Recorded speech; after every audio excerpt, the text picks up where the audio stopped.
Caller જોડાઈ ગયા છે ફોન લાઈન ઉપર સુરેશ સંતાણી અમરેલીથી આપણી સાથે જોડાઈ ગયા છે. સુરેશભાઈ, સ્વાગત અને હેપી ન્યૂ યર. આપ એક અમારા રેગ્યુલર દર્શક છો અને આપના સવાલ પૂછતા રહો છો.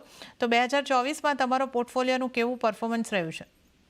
2024માં મેડમ અગાઉ તો કમાણા, પણ અત્યારે સારા જે છે સ્ટોક, એમાં આજે જે સાહેબે ચર્ચા કરી આઇનોક્સ વિન્ડ, એમાં મેં આજે જ એવરેજ કરી છે. 200 રૂપિયા લેખે અત્યારે મારી પાસે છે અને મારી પાસે 100 શેર છે. એટલે મેં આજે સાંભળ્યું એ મને સારું લાગ્યું. અને બીજું, અત્યારે IRCTC માટે મેં મેડમ ફોન કરેલો હતો. IRCTC મારી પાસે 887 ના ભાવના છે 80. હવે એમાં હું એવરેજ કરું કે લોંગ ટાઈમ તો રાખું છું, કારણ કે મેં એને ઘણા ટાઈમથી સાચવેલો જ છે, 6-8 મહિનાથી. હજી રાખી શકું એમ. તો હવે નવી એવરેજ કરવી કે લોંગ ટાઈમ રાખી મૂકવું એમ?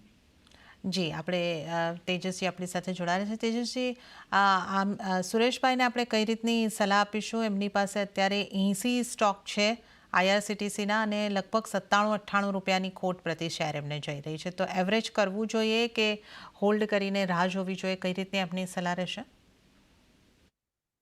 મારા હિસાબથી કરંટ ભાવે એવરેજ ના કરવી જોઈએ, થોડું વેઇટ કરવું જોઈએ. જો આ સ્ટોક અગર નીચેમાં અહીંયાથી બી થોડો 10% કરેક્શન થાય અને 715-720 ની આજુબાજુ આવે તો ઈ લેવલ પર એમને એવરેજ કરવી જોઈએ. અને જે ફ્રેશ એવરેજિંગ પોઝિશન બનાવે એમાં 650 નો સ્ટોપ લોસ લગાવવો જોઈએ. આ સ્ટોક સારો કરેક્ટ થઈ ગયો છે ને ઓલમોસ્ટ ક્લોઝ ટુ ઓવરસોલ્ડ ઝોનમાં છે. તો મને લાગે છે આ સ્ટોકમાં બી એક રિલીફ રેલી આવી શકે છે અને ઉપરમાં આપણે આ સ્ટોક 860 થી લઈને 900 સુધીના લેવલ જોઈ શકશું from 2 to 3 months perspective. Okay, તો સુરેશભાઈ, તમારે માટે જે સલાહ બની રહી છે, અત્યારે થોડી રાહ જોવાની તમારે રહેશે. અત્યારે તમે એને એવરેજ ના કરો, તો આ એક સલાહ તમારે માટે બની રહી છે. અને ત્યારે જ